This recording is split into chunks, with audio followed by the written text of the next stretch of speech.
Welcome to the Interim Joint Committee on State Government, second meeting of the year. Welcome to all. We have a really packed agenda. I added to it last week, so it's going to be pressing to get through it all. So I want to get started with the approval of the minutes. Motion on the minutes? We have a motion on the minutes. Second. And second. All in favor signify by saying aye. Aye. Aye. Opposed, like sign. So the motion, the minutes are approved. The first, yes, roll call. Thank you. Moving on. Okay. Madam Secretary. Senator Alvarado, Here in the room. Senator Harper Angel, Senator McDaniel, Present at 23rd District. thank you. Senator McGarvey, Present in the 19th District. thank you.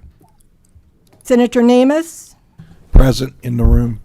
Senator Schroeder, Senator Southworth, Senator Storm, Present in the room.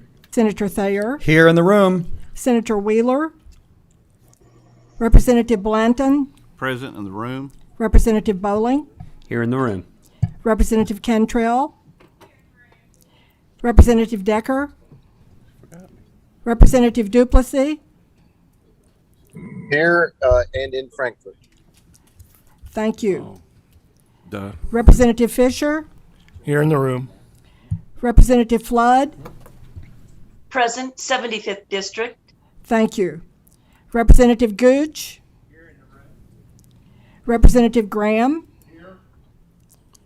Representative Heath, Present from my district. thank you. Representative Heverin, Present in the room. Representative Imes, Here in the room. Representative Johnson, Here in the room. Representative Cook, Here in the 72nd District. thank you. Representative Derek Lewis, Present in the 90th District. thank you. Representative Scott Lewis, Here remotely in the 14th District. thank you. Representative Maddox, Present in person. Representative Meeks, Representative Mentor, Present in the 20th District. thank you. Representative Moser, Here in the room. Representative Nemes, Here from the 33rd District in the 57th District in person. Representative Scott, Present in District 41. thank you. Representative Smith, Representative Stevenson, Representative Tate, Present remotely. thank you. Representative Tipton, Present in the room. Representative Upchurch, Present in the room. Representative Weber, Present in the room. Representative Wheatley, Here in the room. Senator Mills, Here in the room. Representative Bratcher, Here in the room. Representative Miller. Present and before you. So now we are going to go to the first agenda item, TRS experience study results. Who do we have addressing that?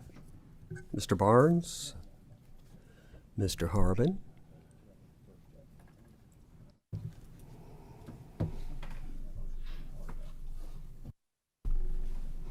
Welcome, gentlemen. Please introduce yourselves. Turn on your mic and pull it close, please. Thank you, Representative Miller. I'm Gary Harbin. I'm the Executive Secretary of Teachers Retirement System. Good afternoon. Good afternoon. Bo Barnes, Deputy Executive Secretary of Operations and General Counsel for the Teachers Retirement System. All right. We have Floor is some, yours. Representative Miller and all members of the committee, we have some great news to report today. Our asset growth this year has far outstripped the growth in liabilities with the experience study that we just had completed, our 5-year experience study, by $2 billion. So I'm going to turn this over to Bo, and Bo will run through some slides here, and then we'll be glad to take any questions that the committee may have. And I have some slides for the committee that will help I hope understand what this experience study does and some of the assumptions that it reviews. So Very good. I'll cover some of these very quickly. So investment returns are a very important component of the assumptions that are part of the review of the experience study. Here we have a comparison of teachers' retirement system to other large public pension plans across the nation. TRS is a long-term investor. We know there are going to be good quarters and not so good quarters. We know there's going to be good years and not so bad years in the markets, not just for TRS, but for everybody or individually. But we're long-term, so we don't get too hung up on the short term. Nevertheless, let's look at the chart here on the left, and you'll see some time periods, quarter, fiscal year date, 1, 3, 5, 10 years on the left. And then you'll see just next to that in the white column, TRS. And this TRS's returns for those various periods of time. And to the right of that in gray is how TRS ranked compared to other large public pension plans. You see for the quarter that just ended, this is for the quarter ending March 31st, 2021. Not the quarter that just ended, we have returns of 3.44% just for that year. And that's great. For that quarter. That's great. I mean, if we were to get that every quarter, we'd be at almost 14% a year. We would take that anytime, obviously. But a good quarter, we ranked in the top 49% in the nation compared to other large public pension plans. Nothing wrong with being in the top half compared to other public pension plans. But it is, it's a little bit less, or it's a lot less, actually, than how we've been performing in other time periods. I'm going to go over those. Again, we're long-term. We're not a short-term investor, so we don't get hung up on that. But 3.44%, again, we would take that every single quarter if we could. Fiscal year to date, 23.05%. 1 year, 48.86%. We were in the top 3% in the nation compared to other large public pension plans and investment performance. 3-year return, 11.81%, top 2% in the nation. 5-year return, 12.3%, and top 3% in the nation. 10-year return, 9.86% returns, top 4% in the nation. So you can see TRS is a top-tier investment performer compared to other pension plans in the nation. And the 30-year compounded, and again, we're a long-term investor, 8.45%. And when we do this, TRS has among the lowest investment fees in the nation. Program Review and Investigations Committee, LRC's Program Review and Investigations Committee, did a study about 10 years ago now. It'd still be true today, but they found that TRS had among the lowest investment fees in the nation and also among the lowest administrative expenses in the nation.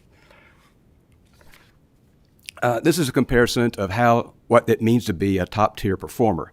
TRS, and this is a time period that goes back to the real estate bubble, the financial crisis, the Great Recession of 2008, okay?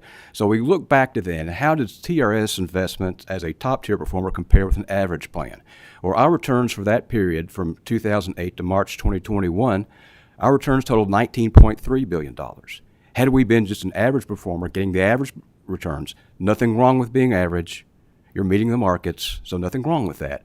But by that an average plan, we've had $14 billion in returns. So it's just for that period of time, by TRS being a top-tier performer, we added an additional $5.3 billion in assets over with our outperformance. So that's a great benefit to Kentucky's teachers and taxpayers that the investments are doing so well. Experience study. Now, first, for this committee, a brief explanation about what an experience study is. An experience study, it's conducted by actuaries. It's a standard practice of actuaries across the nation in reviewing assumptions that they have projected for retirement plans. Now, I use the word projected because these assumptions are forward-looking. They're looking into the future because no one has a crystal ball. No one can predict the future with 100% accuracy. These periodic reviews are a prudent and a necessary exercise by all actuaries, okay? These assumptions are important in part, large part, because they help us determine funding needs and funding sources, and that ties all back into the budget, which we're going to talk about here in just a little bit, okay? These assumptions include things like, as we just discussed, investment rate of return, mortality, how long are teachers living, rates of retirement, are teachers retiring sooner or later? And these experience studies in most public pension plans, when I say most, I mean overwhelmingly most public pension plans, are going to do these experience studies every 5 years, okay? But just because experience study is done every 5 years does not mean these assumptions are not looked at more often. They are. These assumptions are looked at every single year by our actuary, and they do something called an annual valuation. And part of that annual valuation, they look at what those assumptions projected for that year and what actually happened. And then the actuary does something called a gains-loss statement, okay, every single year.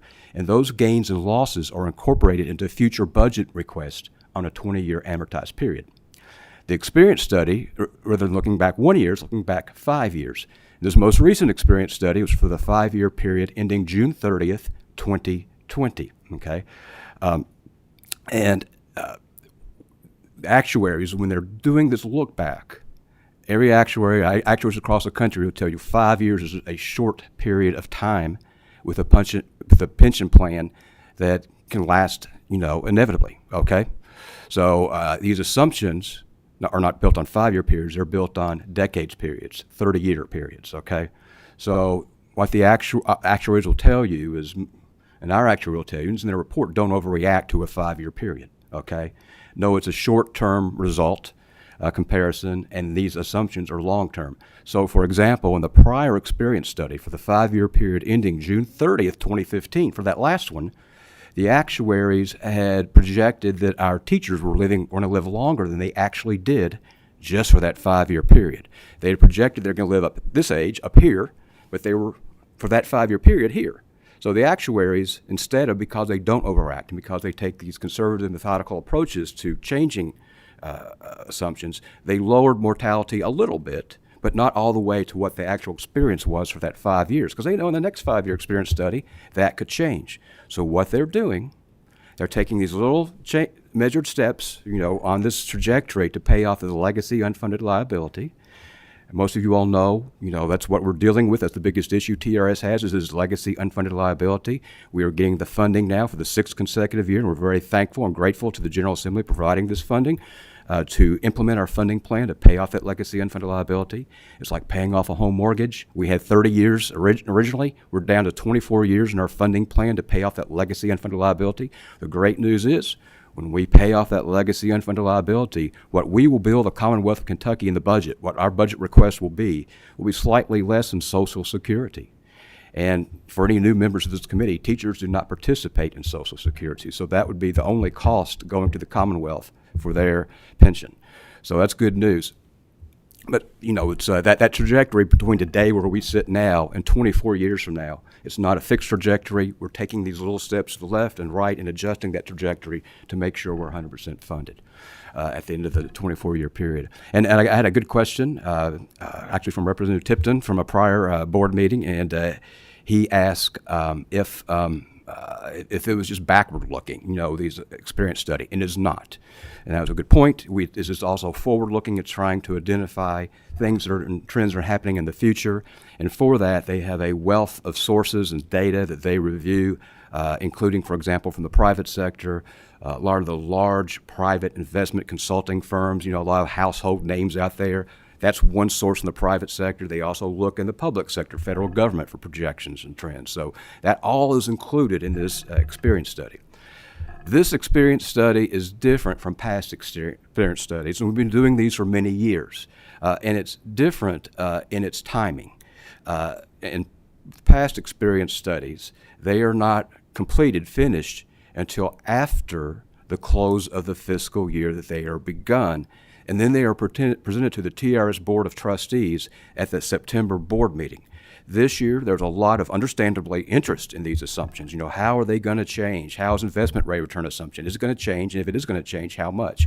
So we ask our actuary to expedite getting this experience study out so folks could have a look at it, and they were able to accomplish that. By doing that, though, there are certain things that I don't know today because that experience study was concluded before the end of the last fiscal year that just ended June 30th, okay? There are certain things that we don't know sitting here today that we would normally know with a timeline where the experience study comes out about 3 months later, okay? Now, we are into the new fiscal year, and we do have some preliminary numbers, but we don't have final numbers, and those preliminary, we have very few preliminary numbers now, but we have a few, and those we'll be working on those, refining those with preliminary numbers over the next coming weeks and months. And we will ultimately have final valuation for fiscal year 30, which is going to be huge. It's going to have a huge impact on the budget request. I'll talk about that later. That has to be presented by November 15th, okay?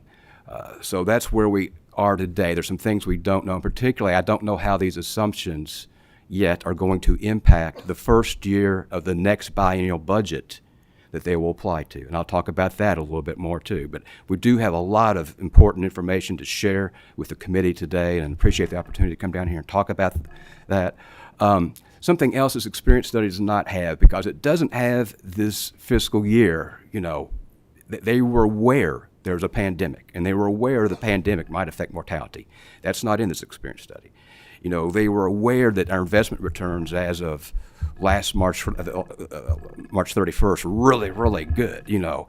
But those things are not fully considered, particularly as Mr. Harbin said, that, you know, we reported to the Public Pension Oversight Board a couple of months ago that returns for the first 9 months were 22%. They're closer to 30% now. And instead of what was reported to the Public Pension Oversight Board a few months ago of $4 billion in gains for the pension, that's going to be, looks like a little over $5 billion in gains for the pension. So there is fantastic news with these exceptional investment returns, and they're going to have a big impact on the future budget request. Two other things that the experience study does not include, although the actuary did talk to us about the first of these, and that is there's sort of a trend among states now. I can't name them all, but North Carolina, Georgia, Mississippi, and some other states, because experience studies a short-term period, 5 years, they are phasing in changes made as a result of changes in assumptions, okay? Because they know it can change the next 5 years, or they're doing a more methodical, conservative approach, taking steps into those changes. And they do it different ways. Some will phase in the changes to the assumptions themselves. Some will phase in the changes in budget requests, whether more or less is needed out of the budget as a result of assumption changes. So that's not in here.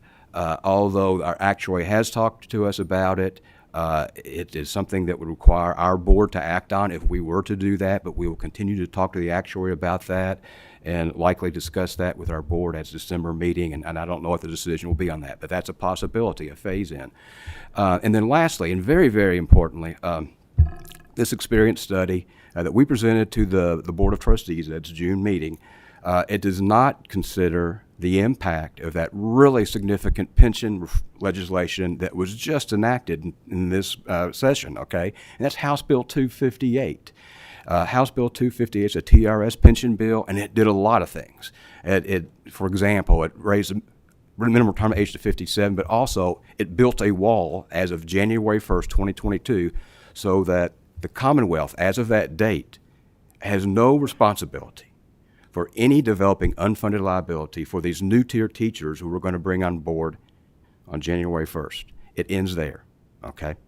So that's good. In about 10 years, about half of our active members are going to be in this new tier for whom the Commonwealth has no responsibility for any developing unfunded liability should one develop. Now, Commonwealth still has responsibility for the unfunded liability on this side of the wall, okay? And again, we're getting the funding to implement that 6th consecutive year. Very thankful for that. It's a sea change. It's a great thing. So it doesn't consider that, okay? So that's very significant. Experience study. This is sort of high level. You know, this document is it's a thick document, okay, the experience study, but we're picking out the highlights and the most important drivers here. And these factors are a summary of changes that have the greatest impact on what our budget request will be, okay? And you'll see the first one there is lowering the investment return assumption from 7.5% to 7.1%, okay? That's the big one, okay? That's the biggest one.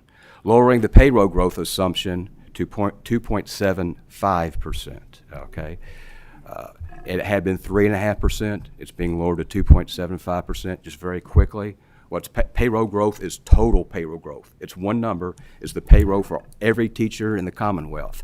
And that can grow two ways. It's a long-term assumption. It's not a 5-year assumption. It's a 30-year assumption. It can grow because we have more teachers, okay, then payroll grows. But let me stop you right there. Just ask, one question, and then Representative Tipton has a question. My question is a representative of CAVMAC present that we could ask a question of?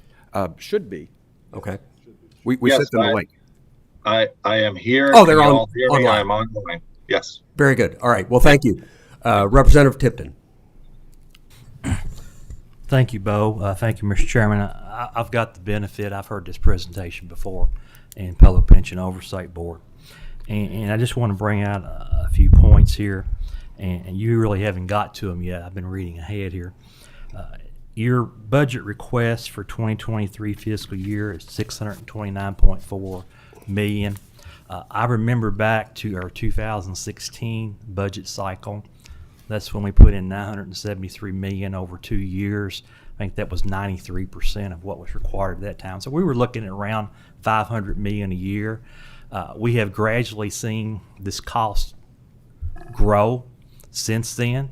Is this a trend that you anticipate that we're going to see? I think you told me it's like $50 million over last year's request. Is this a trend you anticipate we're going to continue to see $40-50 million every year, every biennium increase that's going to be required on the General Assembly to fund? I think, yes, although you will anticipate that there will be some increases in future years. Although there have been increases in recent years, they have been, more modest. There haven't been any really sharp increases. Yeah. This most recent one by $50 million is a little bit of a greater increase, I believe, than some of the other more recent years. Mr. Chairman, could I have a follow-up question? You may. Looking forward to the fiscal year 24 budget request, as you said, it's going to be based on the 21 actual numbers that come out on that. And like you say, we've got unknown factors. Just assuming that the investment return, everything stayed the same, the investment return stayed the same, how much would the changes brought about by the experience study add to the annual cost? Do you have any idea? Because I know we've got to take in investment returns, but I think this is something a little bit unusual. I'm thinking more forward down the road when we return to what I'll call a more traditional investment return. Would it be reasonable to assume there will be additional annual costs to fund that $2.95 billion increase in the unfunded liability? If we were to go back to a year ago based on the 2020 valuation, yes.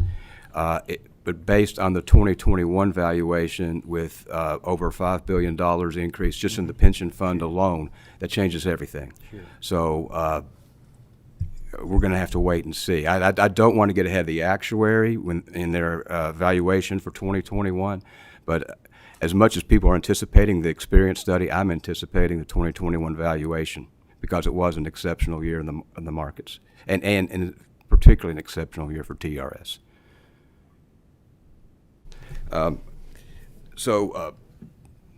payroll growth, so we lowered from 3.5% to 2.75%. That's total payroll growth. It can increase because we have an increase in number of teachers, or they just have raises. They all have raises, and it can increase that way too. And in payroll growth is important because retirement contributions are made on payroll growth. Okay. And that money comes to TRS to help fund the benefit. So if payroll growth is lower than anticipated, that means instead of getting those dollars from payroll, we're getting it from the budget, okay, instead. We're getting on that side of the ledger instead of from payroll. Also, this is very interesting. This last bullet point. This is the third major change to assumptions that have the largest impact on future budget requests. And this is quite unique. There have been discussions, and I think even before Public Pension Oversight Board, teachers are pretty healthy. They probably live longer than the general population. And the actuaries were thinking the same thing. So the Society of Actuaries had a bank of actuaries on a multi-year project collecting teacher-specific mortality data. And with that, they built these new teacher-specific mortality tables. And not a surprise. Teachers do live longer than the general population. So this is a one-time shift on mortality, because you only need to do teacher-specific tables one time, okay? And we've done that. And this is going to represent a bigger shift than you normally see with mortality. Like 5 years ago, the difference in mortality wasn't that great because we were still using general population mortality tables. This time around, though, for the first time, and we won't have to do it again, it's teacher-specific. And something else that was unique for this time, it's going to be a one-time thing, is they built in generational mortality tables. And by that I mean the actuaries are assuming that someone who is younger will live longer than someone who is older. So, for example, they'll assume that someone who's age 60 today might live to age 81, but someone who is age 25 might live to age 84. So they are building in, younger people living longer. So that's, again, these are unique, and you will not see shifts in mortality like we're seeing this. And it will capture any kind of future changes, largely capture any future changes in mortality. Bo, let me stop you right there. In the PPOB presentation, there was a great distinction made between economic assumptions, restatements, and demographic restatement assumptions, or assumption restatements. And I think in terms of the mortality tables and a number of other demographic areas, it does take a while. And I don't know if 4 years or 5 years or 6 years is the right number, but I understand what you're saying. I'd like the actuary to comment on doing financial assumptions every 2 years as opposed to every 5 years, because financial assumptions, one would think, would be much simpler and much less costly to adjust. Representative Miller, this is Ed Coble from Kavanaugh McDonald Consulting. Thank you. And thank you for the question. What we've typically seen on experience study investigations like for TRS across the industry is to look at both the demographic, which includes all of the behavior of members, so retirement, withdrawal, mortality. That's demographic. And then the economic side of things is what happens to the money. So that's your discount rate, your payroll growth, those kinds of things. So those are typically done for many statewide systems every 5 years. There has been an upward trend that folks are looking at the economic side of the equation a little bit more frequent. We typically don't like to do demographic every 2 years because we want to gather a lot of data. Having 2 years of just data, demographic data, is not credible enough. So we want to, definitely use 5 years there. But I have to agree, there has been definitely an upward trend in reviewing the economic side of things because we get our numbers from the investment experts that are looking at pension plans and investing them on a daily basis. And there has been, some big trends and movement of, the expectations that pension plans invest in the equity markets and the international markets and fixed income and all these alternatives. So when plans have big shifts in their asset allocation, that's when you want to look at it more. If there are, not a lot of shifts in the asset allocation, it's okay to look at every 5 years. So we really review what the investment committee for TRS is doing on an annual basis. And if they are, really recommending some large movements in that asset allocation, then we would suggest to look at it more frequently. Right. No, I totally agree with you in terms of the demographics. I think financial is something that ought to be more frequent, and we'll talk about that in a future meeting. So, Bo, continue. Okay. Yes, sir. Okay. This is just a little more background on investment return assumptions. This is data is compiled from a survey that was conducted by the National Association of State Retirement Administrators, also NASRA for short. And they surveyed a large number of public pension plans across the nation to look at what their investment return assumptions were. And you can see from this bar graph that by slight amount, most were at 7%. 37 were at 7% return assumption. But just about the same amount, 36 were between 7 and 7.5%. So TRS moving to 7.1%, we're on the far lower end of this 37 and 36, this group added together. And so it's a very conservative assumption at 7.1%, particularly given TRS investment performance. There's a lot on this slide, so I'll just try to pick out some of the more important parts or try to explain it, I guess, in my own words is what I'm going to do. So this is the impact of these assumption changes on total liabilities. And again, these are long-term liabilities. These are not due tomorrow, okay?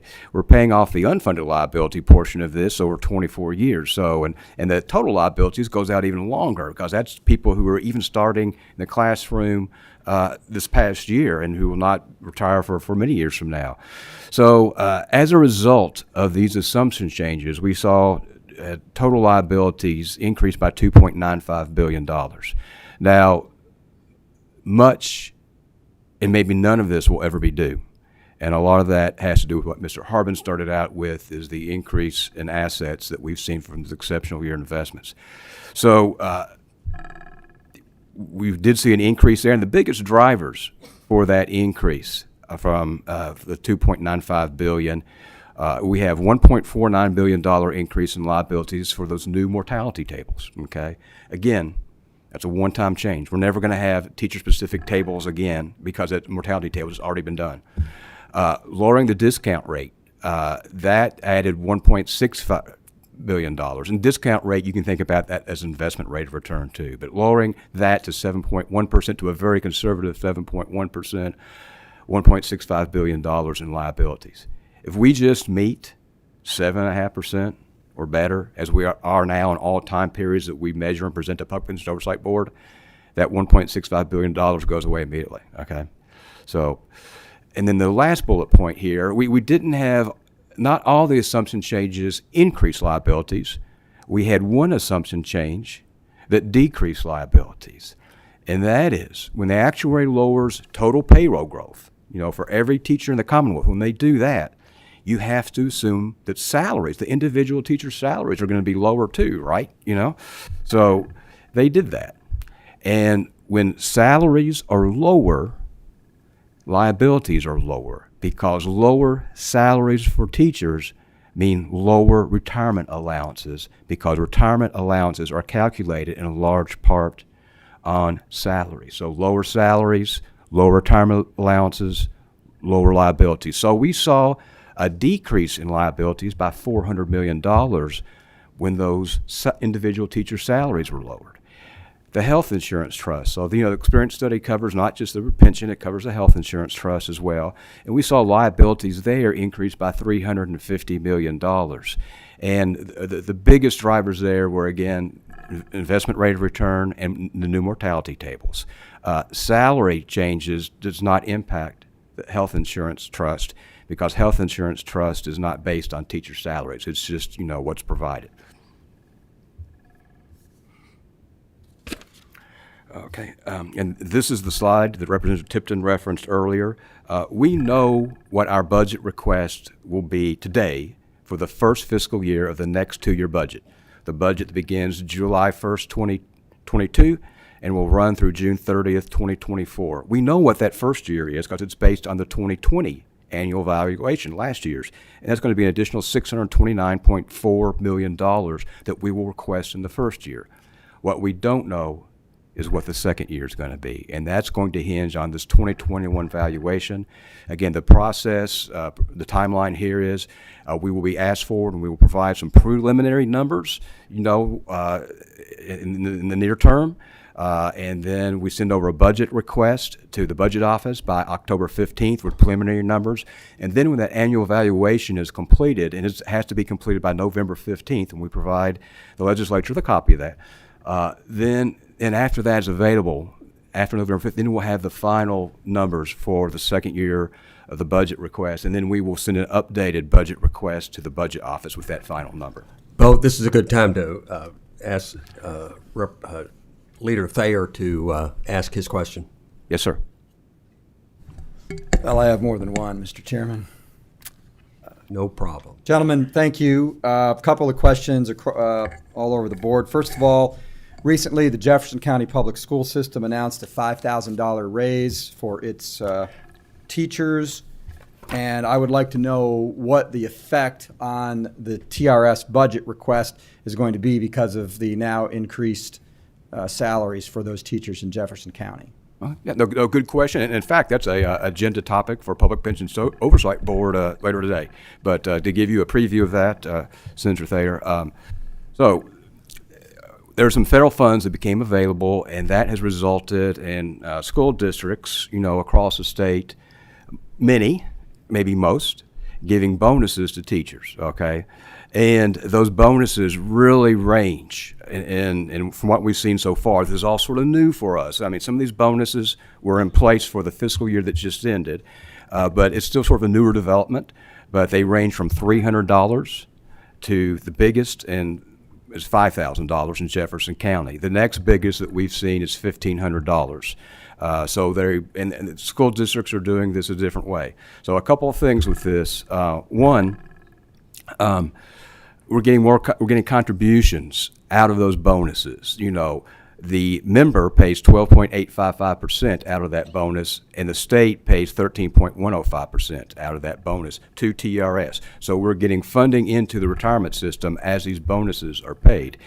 Most of these bonuses will never be used for retirement calculation purposes because they're going to teachers who are years away from retirement, and it'll never be one of their highest salaries. So most of these are going to result in an infusion of contributions, but no additional liabilities as a result of higher retirement allowances.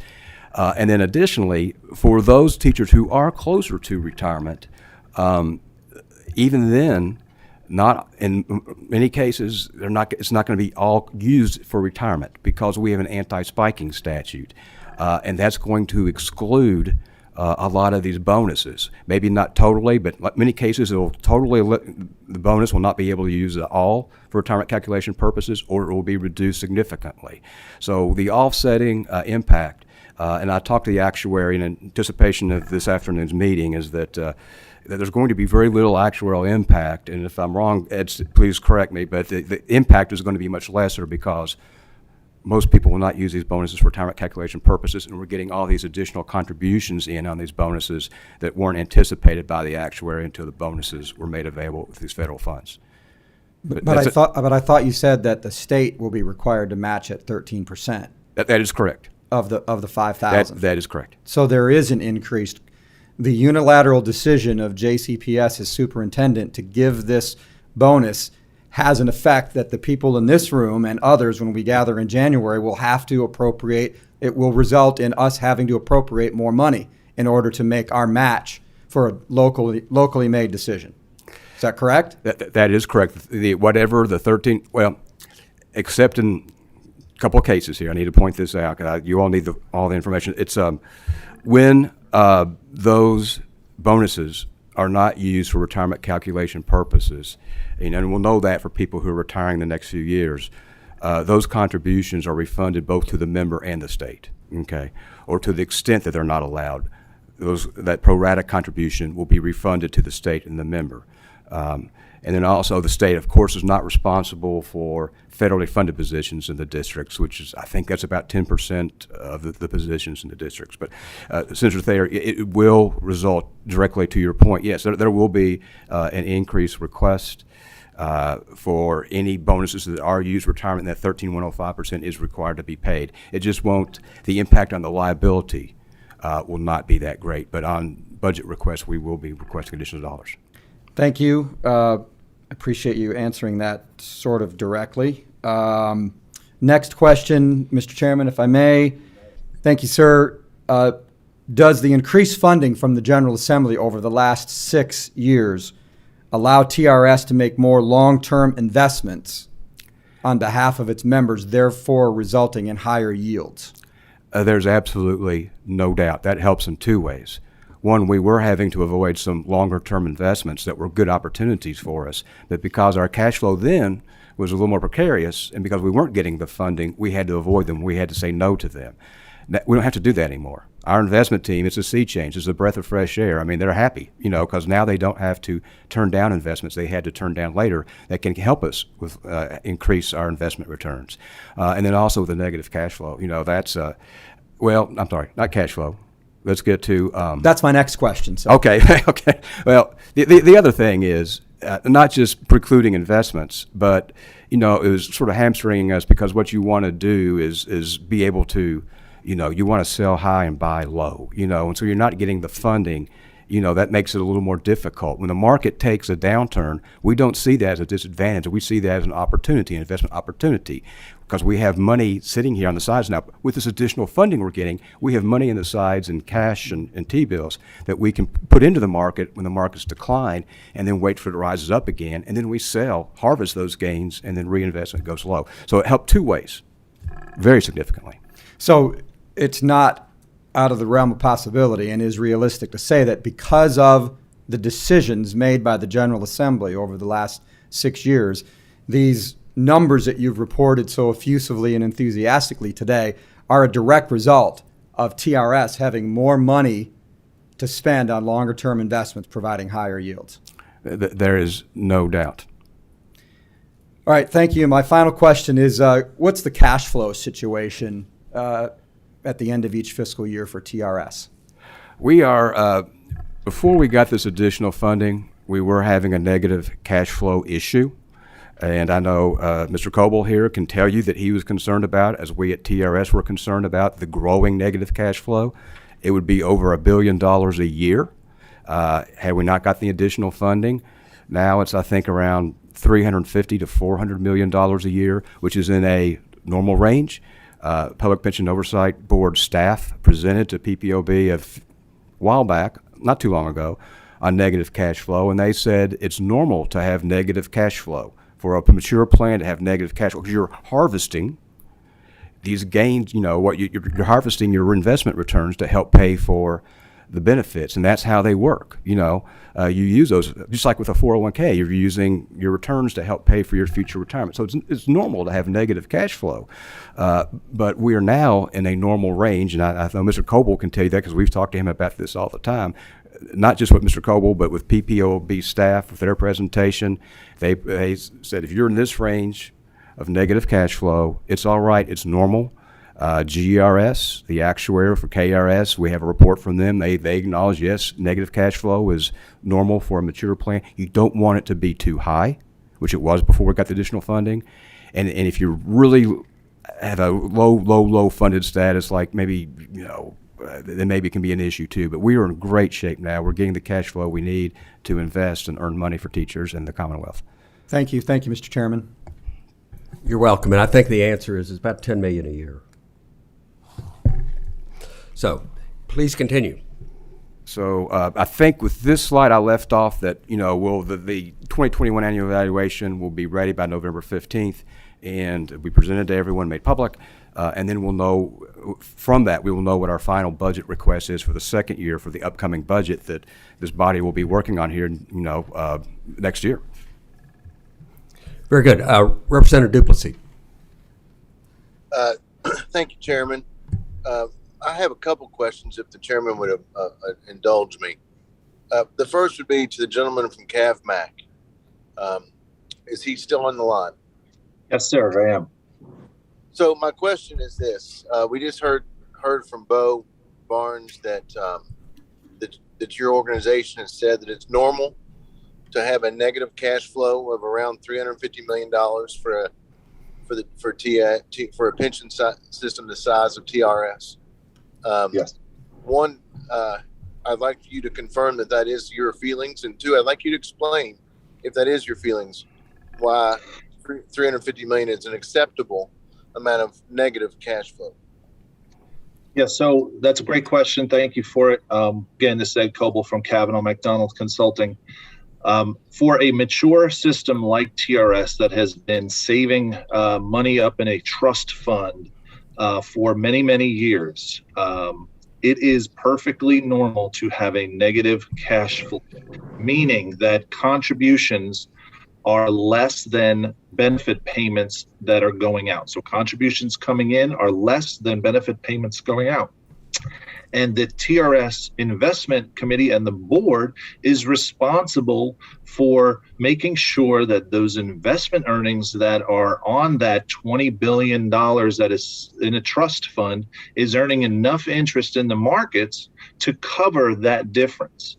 And when you get out of hand, just like Mr. Barnes said, where you have a very significant negative cash flow, getting a 7.5% return sometimes doesn't cover that. So as actuaries, we look at this very, very carefully for all of our systems, making sure that that negative cash flow as a percentage of assets does not get out of hand. So, when you look at the overall funding of a pension plan and funding for those benefit payments, the majority of the dollars that are going out are actually not from contributions, but they're from investment earnings that is garnished over a very mature period of time for a system like TRS.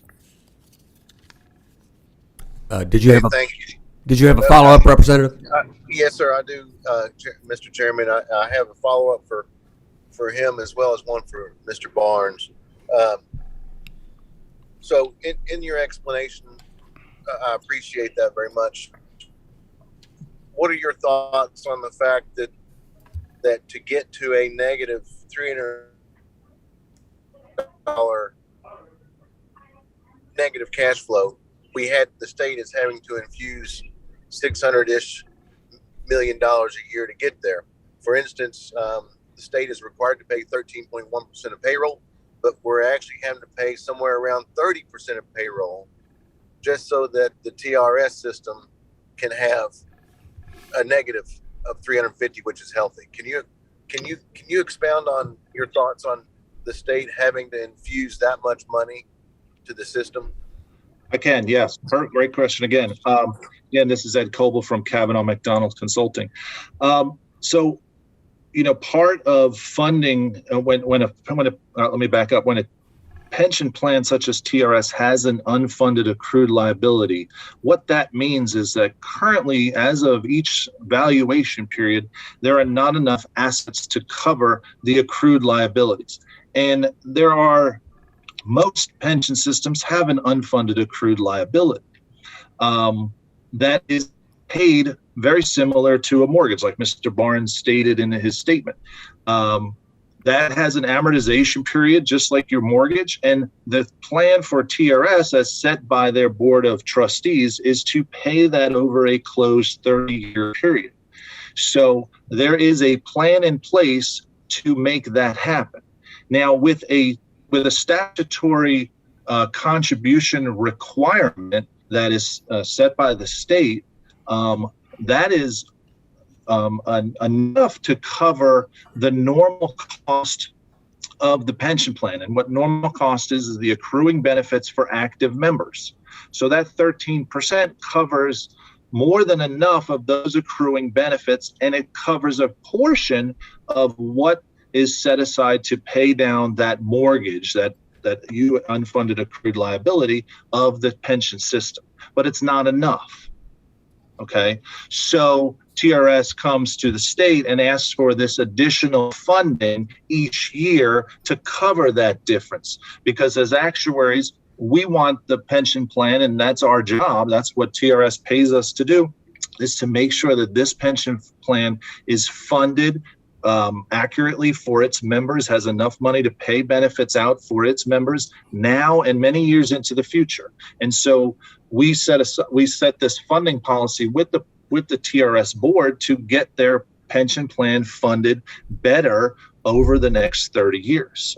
So that difference that TRS comes and asks the legislature for every year is part of that difference to pay down that unfunded accrued liability. Thank you for your question, your response. And Mr. Chairman, if it's okay, I'd like one last question. That'll be fine. Thank you. Bo, as you know, in PPOB, I've told you more than once that I think your board investment returns. As you pointed out in your original slides, you're in the percent of all participating pensions, and it's impressive of how much you guys are doing. I'm also glad to hear, as you were talking to Leader Thayer, that one of the big reasons you've been so successful is because of the legislature allowing you more fund finances to be more flexible in your. So I'm glad to have heard that. I've not heard that from you before. My question is this: your other slide also shows that we are mid-pack. I guess it was in how well we're funded. We're only, I think, now around 54% funded. We'd like to be 100% funded. We know that the state is putting in 600 million or so extra million to every year, trying to get you bumped up. Why is it that we can be the top performing pension plan in the country, or one of them, when it comes to the amount of money you're bringing in on investments, but yet we're still negatively cash flowing, yet because without the state's infusion of cash? My question is, are our benefits, as compared to the other ones that you're comparing us to, where our investment returns are so wonderful, is it because our benefits are more expensive than those other plans you're comparing them to? So what the issue there is, and we've had increases in funded level for, I think we had them for like 4 years in a row going through the 2020 valuation. That 2020 valuation still stands out there. We're 58.4% funded for that 2020 valuation. What the actuary has done with experience study, because we don't have the 2021 valuation yet, they just said, well, what would that make the 2020 valuation look like if those assumptions were in place, last year? And that dropped it to 54%. Now, again, with this new valuation, I have some next slide is going to really help illustrate this. It's going to all change. Everything I talk about is going to change. That 54% is very likely. I'm going to say it will change. I'd be shocked if it didn't. But anyway, we have had improvement. I think it was the lack of the funding for those years where we didn't get funding, and we were closer to 50% funded than 100% funded. And that limits your investment returns when you're at 50% versus 100%. We did see gains. I think we're going to continue to see. We will continue to see gains long term going into the future because of investment returns and the additional funding we're getting.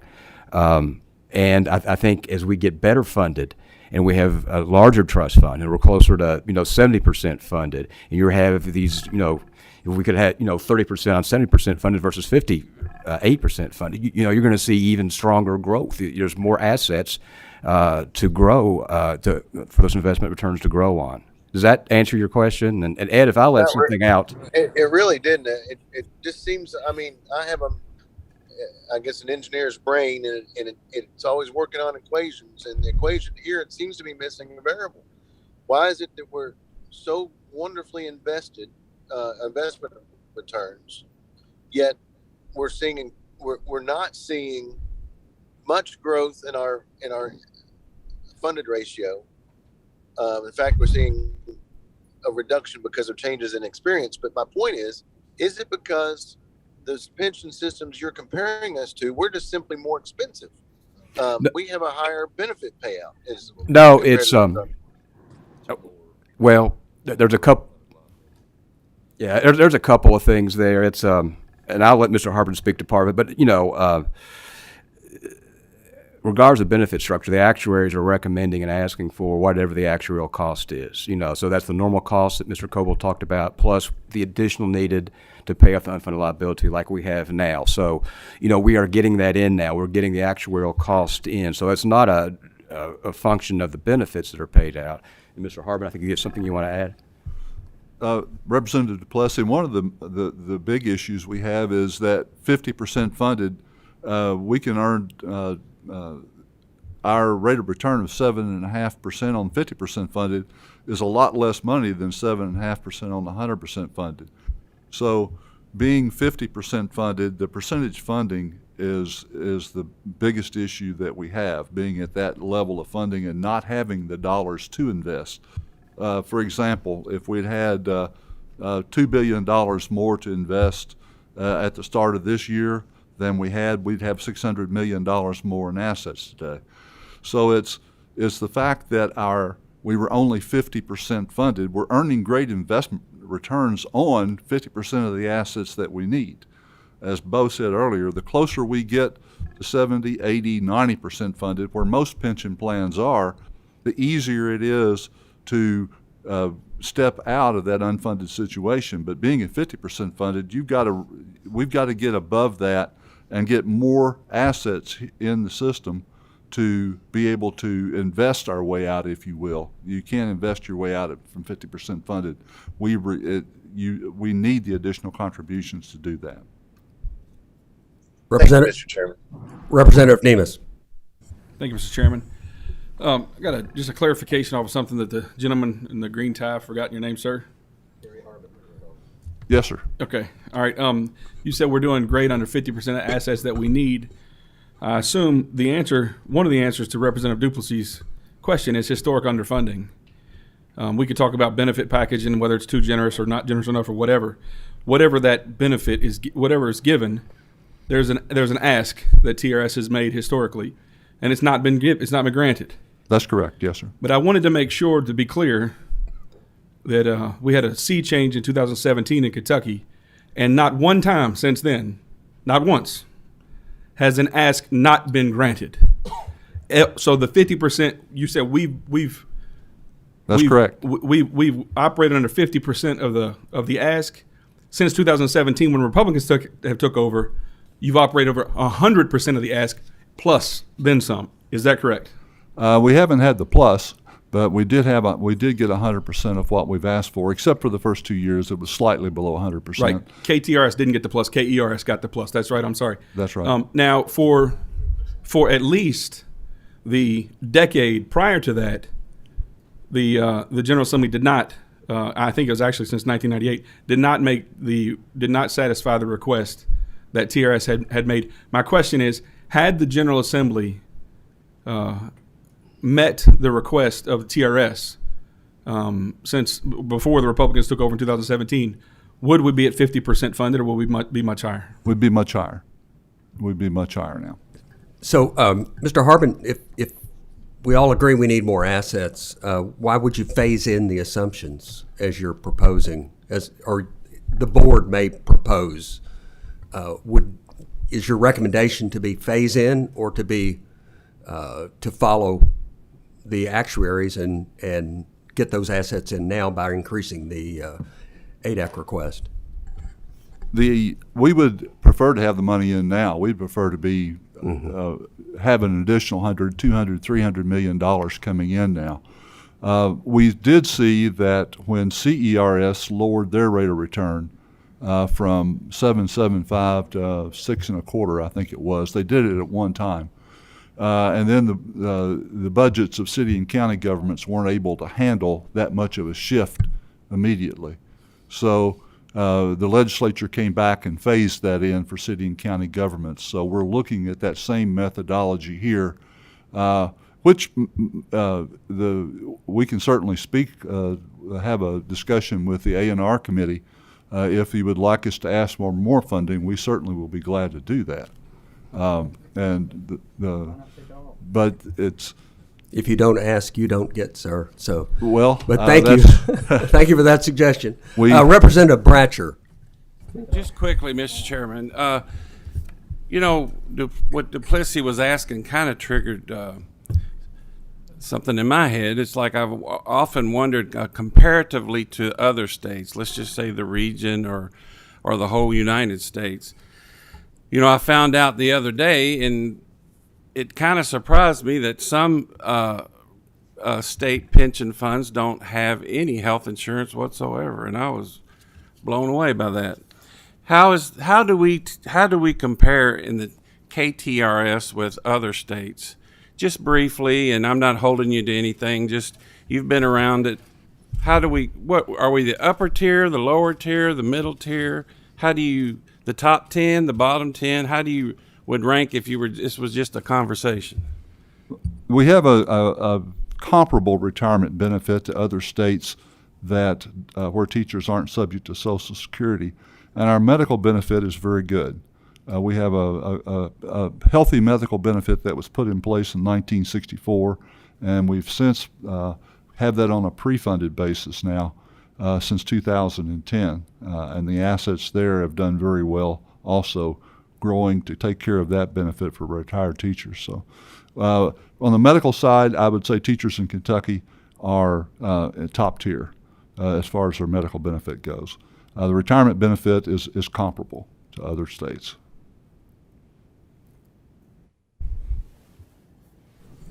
Alvarado. Very quickly, and thank you all for the presentation. On that topic, on the Health Insurance Trust Fund, what percentage are we now at funding from that? I know when there was reforms well before my time here, when it got down to as low as 4%. And that, I think from this last budget cycle, there was talk about it being closer to 70% funded. So I'm curious if you guys can give us kind of officially where that's currently at. I know it was overfunded along the way, and there was a lot of concern from members out there. We got a lot of emails saying, please don't undercut us. So we were almost overfunding that program for quite a while, and we're back to where it's being funded. I'm just curious. I think we're ahead of schedule. I'm curious what we are as far as current funding on that trust fund. We are ahead of schedule as far as where that schedule was set in 2010. And right now we have about $2.2 billion in assets as of June 30th of this year in the medical trust. And the liabilities are about $3.5 billion for that trust. So we're roughly 2/3 of the way funded. And we will have that funded ahead of our 30-year schedule when this was set up back in 2010. One of the reasons that we're ahead is because of changes at the federal level where we're getting significant federal dollars reimbursed into the plan now through the AGWIP program. We've received over $300 million in that we weren't anticipating in 2010 when this program was set up, this shared responsibility program was set up. The fear I have is that the federal government, with its deficits and things, will change that program, will change the AGWIP program. We're constantly in Washington, D.C. talking to congressmen there about keeping the AGWIP program in place for our teachers and for all retirees over 65. So that's a very important component in the funding of this benefit, and that's primarily where our overfunding came from, is from the federal government for that. Also, the second thing that has happened is that not only do we get more funding over that period of time, but costs have been much lower during that period of time than were projected to occur in 2010. We were anticipating medical costs to grow by between 5 and 10% per year compounded from 2010 forward. Instead, our medical costs have declined. Our medical cost in 2010 for our retirees 65 and older was around $300 per member per month. Today that number is $178 per member per month. And part of it is because of the federal programs. Part of it is because of the great job our insurance staff does in keeping costs down. Part of it is we formed a coalition, a drug purchasing coalition with the University of Kentucky and the University of Louisville called the Know Your RX Coalition, and other universities too in the state. And we were able to cut our drug purchasing costs by about $13 million per year with that drug purchasing coalition. Now we have added another component to that. We've also added medication therapy management through the Know Your RX Coalition. We started out that coalition in 2012 with 2 pharmacists on staff. We immediately saw the value of having those pharmacists talk to all of the members of the coalition, all of their clients and patients. And because when they talk with them, our generic fill rate went up, for example. Pharmacists were able to talk to our members and move our generic fill rate from 78% to now 92%. over that period of time. So we've been able to cut costs that way. In addition, we've added pharmacogenomics to the mix, where now we can have our teachers that are over age 65 voluntarily have their DNA tested, and the drugs can be matched up with the person's ability to absorb those drugs. And we've seen a 62% change in prescription drugs as a result of that, and we've seen a 12% cost savings as a result of that too. So a combination of all of those things is why we're sitting in the good position we are today, and teachers in Kentucky do have a top-tier medical benefit for our retirees, and it's due to you letting us do that in 2010 with the shared responsibility program that was set up.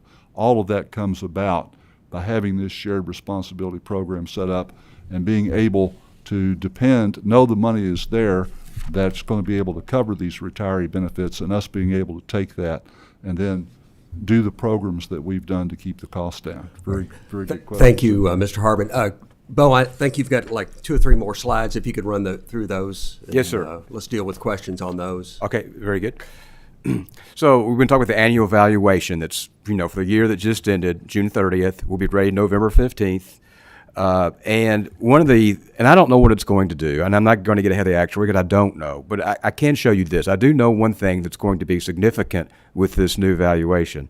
And that is very key to these valuations are assumed rates of return, and looking back on, we use a rolling 5-year average of investment returns, okay?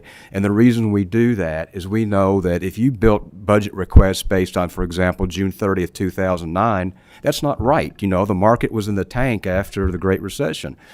Nor would June 30th of this year be an appropriate measure because we're not going to have years like this every year. So we use a 5-year average to smooth in good years with not so good years. And this chart shows that. And let's look at the far right market value, and you will see a 5-year period. At the top, it's 2020, 5.5%. Last year we were doing well, and then, of course, the pandemic hit, okay? But we still had 5.5, in a pandemic year. But what's going to happen with this annual valuation that comes out in November? We're going to drop off 2016, which is that percentage in the bottom right-hand corner in gray, just above the 7.1 in yellow. You will see in 2016, that was a bad year in the markets, not just TRS. It was a bad year in the markets, negative 1%. So with this 5-year smoothing for this next valuation, we're going to drop off that negative 1% and replace it with the exceptional year we've had this year, which is going to be closer to 30%. And of course, that is that's going to be a big change. And that's why we're so interested in this annual valuation for fiscal year 21. Just real quickly, this is a little dated now, but it's, as Mr. Harbin spoke about and I've spoken about, it's retirement annuity trust. Just for the first 9 months of the last fiscal year, we added a little over $4 billion in assets to the retirement annuity trust, a little over $500 million to the health insurance trust. 3 months later, we've added even more. We've added another $1 billion plus to the retirement annuity trust. We can tell you today, I'm not so sure about the health insurance trust, but it would have grown as well and grown well. So we've had huge gains over the last year in trust fund assets. Great news. And this is the last slide I have, and it kind of gets to some of the questions we were talking about earlier. And this slide demonstrates how pension funds work. It also demonstrates how 401k plans basically work. And what this is, it's a look back to July 1st, 1985. And when we started this out, I think we were doing a 30-year look back. We keep on extending it, okay, and just looking back and just see what has happened to the pension trust funds over this period of time. So you can see at the very top line, we had $1.8 billion in assets as of July 1st, 1985.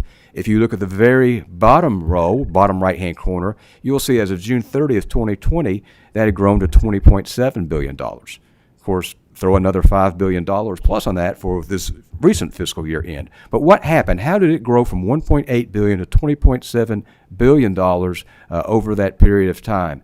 And you look at this next, the line at the top, just under the $1.8 billion, member contributions, $7.9 billion over that period of time.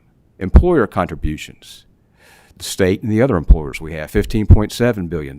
But here's the big one.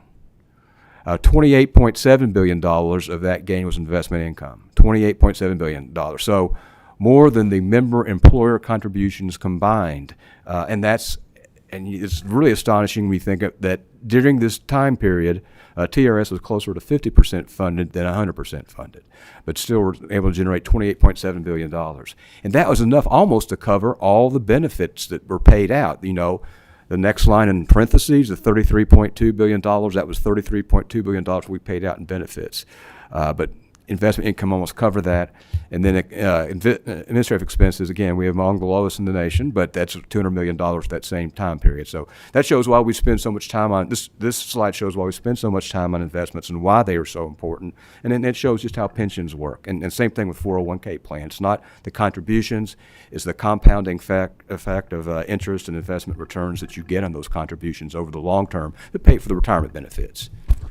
Right, but, and again, you've used a 35-year period, so I guess in terms of that particular chart, so. Yes, sir. Might look a little different, more recent period. But we are pressed for time, but I do want to ask if there are any other questions, because this is the biggest issue financially that's ever going to come before this committee. So, Leader Thayer, you may ask one more. You're so kind, Mr. Chairman. Previously, you had a slide up that said the additional budget request is $629.4 million. Yes, sir. That's in addition to the percentage of payroll that we were. What's the raw number on the percentage of payroll? So the percentage of payroll at 13.105%, I think it's about $450 million for that year.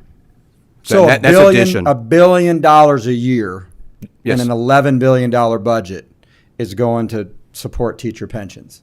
Correct. Yes. Could you say that, please? Yes, yes. So it's the budget, the total budget request, the statutory 13.105%, and plus the additional funding we need to implement the funding plan to pay off the legacy and funded liability. It's a little over $1 billion a year. $1 billion, folks. That's all I have to say about that. Thank you, Mr. Chairman. You're quite welcome, Leader. And thank you all for coming, gentlemen, Mr. Harbin, Mr. Barnes, and online, Mr. Coble. So, Mr. Chairman? Yes, Representative. I had raised my hand. Sorry. I don't mean to belabor the meeting, but while we got everybody here, if I could ask Mr. Coble from CavMac one last question, it would be very beneficial. You may. We talked a lot about negative cash flow. Could you help us understand from your chair what is considered and when we should be alarmed as the legislature, as the PPOB, as a state government committee? When should we get alarmed? At what rate? At what amount? At what percentage? Give me some number that when I see a negative cash flow that I should not say, no big deal. Tell me when it should be a big deal to me. That's a great question. This is, again, Ed Coble from Kavanaugh McDonald Consulting. When we think about negative cash flow, you want to make sure that, the return assumption that you have minus your inflation assumption, so basically your real return assumption, is enough to cover that negative cash flow. So with a 7.5% assumption on the discount rate and a 2.5% inflation assumption, we're looking at 5%. So we get alarmed when we start seeing plans that have a negative cash flow of more than or less than negative 5%. So if we start seeing negative cash flows of negative 5.5%, negative 6%, that throws a red flag to us. So right now, under this new projection, we're looking at negative cash flows for Kentucky teachers' retirement system of in the range of negative 3%. So right now we're fine, and that is going to be enough investment earnings to cover that difference. Thank you, Mr. Coble. And I am going to get the last question, and that is it CAVMAC recommending a phase-in of these valuation changes, or is that management recommending the phase-in? Is that CAVMAC's position that it should be phased in? We recommended that the board go to 7.1% assumption. We recommend one single rate as per our actuarial standards of practice. We certainly understand the funding issues that statewide pension plans and municipal pension plans have across this country. So we definitely work with our clients to work on those types of things. So there is a lot of phasing that goes on, and we're certainly welcome to do that. But we recommended that the return assumption of 7.1%. Thank you, Mr. Coble. And as Mr. Barnes testified at PPOB last month or a few weeks ago, the board has never failed to take a recommendation of management. So with that, we're going to move on. We've got two other presenters. So thank you all. This will be a hot topic for the next 8 months. So this hopefully was a good introduction for everyone here. Thank you, gentlemen. Thank you. Chief Justice. Now, Chief Justice, someone told me that you were a pretty tough timekeeper and that you allowed 15 minutes for attorneys in your chambers, but we recognize you as an equal branch of government, and therefore I'm going to allow you 30 minutes, sir. I give 15 minutes aside, which equals 30. Very good. Good comeback, sir. Thank you. Welcome to our chambers. Thank you, Mr. Chairman and members of the committee. You were talking about hot topics over the next few months. Maybe I'll bring you another one. Yeah. Let me, I do know we have a PowerPoint presentation. I believe it's loaded, but I may need some technical support. Okay, thank you.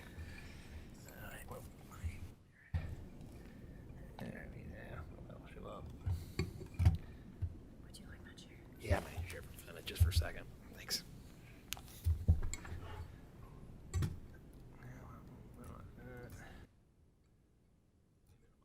There we go.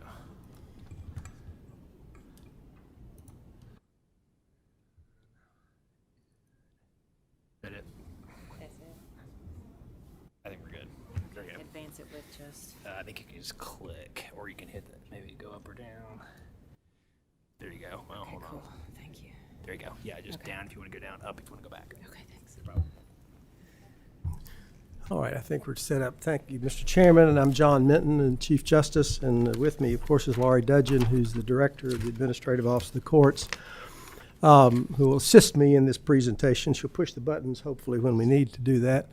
Mr. Chairman, I've been asked to speak a bit about judicial redistricting, which is a topic that has been part of our legislative discussion for the last several years, and I anticipate that this will be a discussion again this next session, hopefully. And so I'm going to give you a little background. I hope that this may be news to some, and to some it's quite old hat, but I do feel it's important to give you background. When we talk about I've been asked to speak on judicial redistricting, and I make two assumptions, and that is we're talking about maybe two different things, two different processes. So I wanted to talk about there are two concepts here that maybe be rolled up into that one topic, and that would be the constitutional concepts of redistricting. First of all, would be redistricting of the appellate districts, the Supreme Court and Court of Appeals districts, which is governed by Constitution Section 110(4). The second one would be redistricting of the trial courts, which would be the district and circuit courts, and that deals with another section of the Constitution. So I'm going to speak about both of those kind of in an overview fashion, with your permission.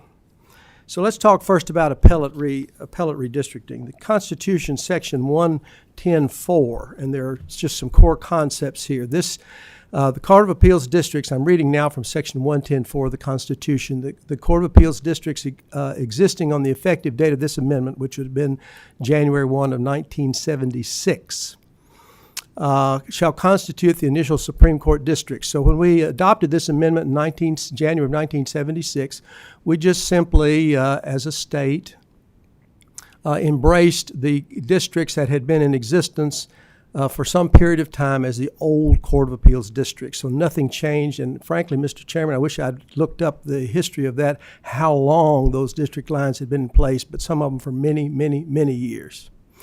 So when we did this in January of 1976, then it also says the General Assembly thereafter may redistrict the Commonwealth by counties into 7 Supreme Court districts as nearly equal in population and as compact in form as possible, with 1 justice in each Supreme Court district. And so the core concepts there would be the General Assembly may redistrict, may do so by counties, into 7 districts as equal in population as possible and compact in form as possible. And those are the directions that we have. This, members of the committee, is the current map of the current Supreme Court districts, which has relatively remained unchanged, I know, in my lifetime and maybe during my entire lifetime, with very little change to those districts.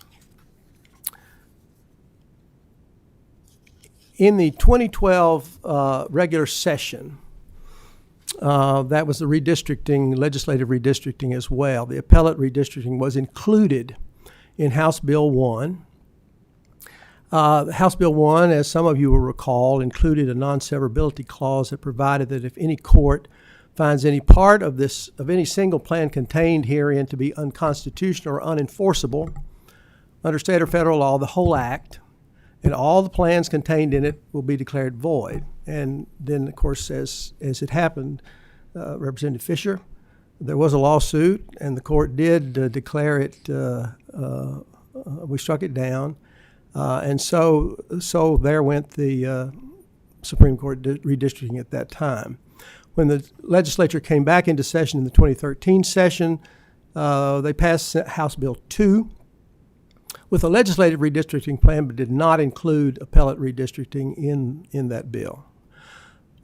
In the 2019 regular session, House Bill 496 was filed by Representative Nemus, which presented an appellate redistricting plan that was presented for information purposes only, as I recall it. Didn't receive any readings, was heard for informational purposes only in House Elections, Constitutional Amendments, and Intergovernmental Affairs Committee. So that bill is, that particular plan, as I understand it, is out there, but that's the action that has happened so far with regard to appellate redistricting. As we know, and we anticipate, population shifts from the west and the east have resulted in disparate population distribution among our several appellate districts. And because our Constitution says the counties can't be split, the 4th appellate district, which is Jefferson County, will always be the leader of the pack. So what we had done back when the first bill was introduced in 2012 had suggested that you simply back out Jefferson County, divide the rest of the state by 6, and that tells you how you arrive at the right number of, or at least the close numbers. So that's what that last bullet point discusses. To determine appropriate distribution of population among the other 6 districts, we subtracted out Jefferson, divided the rest of the state by 6, and then it set forth that under those figures, the figures we were using in this slide, the ideal population remaining for the 6 appellate districts would be a little over 600,000 people. The appellate, or the redistricting for judicial circuits is a different concept. Sections 112.2 and 113.2 give us direction for how the trial courts in the Commonwealth are redistricted or recircuited, depending on the term you use. The Constitution did with the circuits and the districts as it did with the appellate districts when we adopted the constitutional provision in January of 1976. We simply imported the existing districts into the current plan. And then it says, the General Assembly having the power, and here's the critical different language, upon certification of the necessity, therefore, by the Supreme Court to reduce, increase, or rearrange judicial districts, a judicial circuit composed of more than one county shall be compact in form as possible, contiguous counties, no county divided. So the key components, if you will, of these provisions would be that there's a certified need by the Supreme Court as a prerequisite to General Assembly action. The circuits would be as compact in form as possible, comprised of contiguous counties, and no counties can be divided. Those are the constitutional requirements. And then the Constitution provides that the number of circuit or district judges in each district will be determined by the General Assembly upon certification of the necessity, therefore, by the Supreme Court. I have provided for your information in the packet, Mr. Chairman and members of the committee, the current configuration of our current circuits, which are 57, and our current districts, which are there are 60. One of the concepts that we discussed when we discussed judicial recircuiting before the various legislative committees is historically, and I know this is a matter of a principle that is very important in the process that you undertake every 10 years, this one person, one vote concept is important. Historically, unlike legislative representation, the state judiciary traditionally has not been considered a body representative responsible for achieving representative government. In other words, our discussion has to be that the provision of judicial services is about service and how well we serve the communities as opposed to the representation concept. Judges, we would say, should be conveniently located to the people they serve, but don't have to be distributed on a per capita basis. These principles were adopted in dicta in an opinion that I've cited there. It is the opinion that the one man, one vote principle should not or need not apply to the judiciary. That has not been judicially tested in Kentucky, and that opinion has some age on it. But that was the concept expressed by Justice Palmore, Chief Justice Palmore, in 1972. The last time, now this is, Mr. Chairman, the last time there was a statewide recircuiting was in 1893. Just kind of as a matter of history, Grover Cleveland was in the White House, and John Y. Brown I was the governor of the Commonwealth. So let me just say, I make that point to say that it is perhaps a time has come for us to take another look at it. In fact, I hope we do. It's important to note there, of course, have been changes, dramatic changes, since 1896 in Kentucky's circuits and districts, but they've not. We've had some changes along the line. There have been some variation of changes, but in terms of a comprehensive statewide plan, it has not happened since 1896. We have remained, and they've certainly remained largely untouched since the passage of the judicial article in 1976. The judicial article, up until the adoption of the judicial article, members of the committee, the responsibility for providing a different configuration rested solely with the General Assembly. And so the fact that there's not been any action taken in this regard on a statewide basis since 1976 rests with the Supreme Court. We've not actually certified to you the need on a statewide basis, at least up until recent times. So I will talk a little bit about the efforts in more recent times.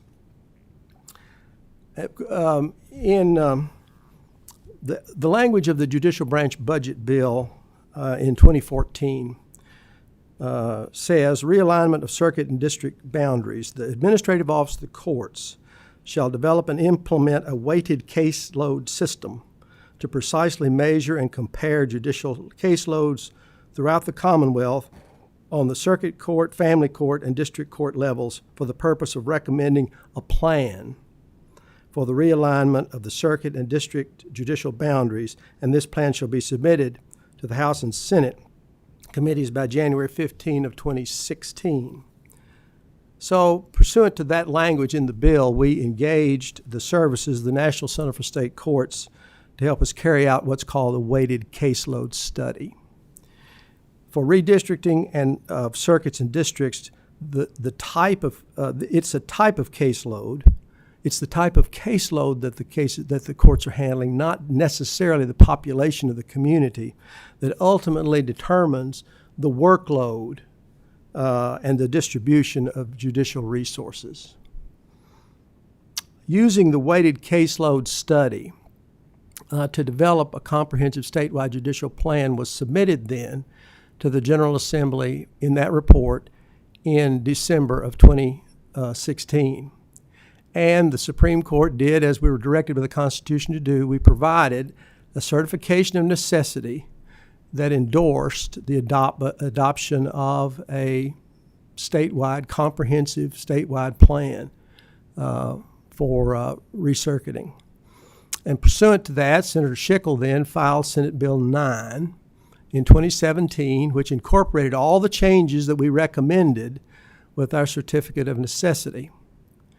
And then over on the House side, Representative Meade filed House Bill 515, which added a family court in Lincoln, Pulaski, and Rockcastle counties. That's the 28th Circuit, and in the 54th Circuit, which is Boone and Gallatin. Well, those bills, the statewide redistricting plan in 2017 passed the Senate by a vote of 23-13 and received in the House, assigned to the Judiciary Committee, but there was never a committee hearing on the statewide, comprehensive statewide plan, and the bill received one reading on the House floor. Representative Meade's bill, House Bill 515, passed the House with a vote of 82-7, received in the Senate, assigned to Appropriations Revenue, and there it died. The 2017 session then ended with no progress toward judicial redistricting. I'm getting down to this, Mr. Chairman. I've run three plans with almost negative yardage. So we're going to try to find a way. I will assure you, but I'll get to that. In 2018, we came back with our second scale-down redistricting plan. The Supreme Court came back to the legislature with a significantly scaled-down proposal for redistricting. And we had a little success this time. We proposed to impact 10 jurisdictions. We tried to identify the 10 areas of greatest need. Representative Hoover then filed House Bill 348, which made the following changes. It added a family court in the 28th. It added a family court in the 54th. It converted a district judge to a family judge in the 55th. I don't know if these numbers mean anything to you as to where these are, but you've got a map in there. Abolished a circuit judge. Anyway, there's a list of the few things that happened there as a result of our what's scaled down version, and you all some of you will remember that. So here's what happened. We passed the House with a vote of 69-17. It passed the Senate with a vote of 32-5 with the committee substitute. The House concurred in the sub and passed the Senate, and we felt pretty good about what we were able to accomplish in 348. So we got new family court judges in the 28th, the 54th, 55th circuits. They took office in January of 2019. We abolished divisions of the 31st Circuit, which is in Prestonsburg, Floyd. And we abolished the district court in the 1st and 59th judicial circuits. The bill required us, though, to perform another weighted caseload study, or complete the weighted caseload study, and submit another plan, or submit a study in 2020, and every 8 years thereafter.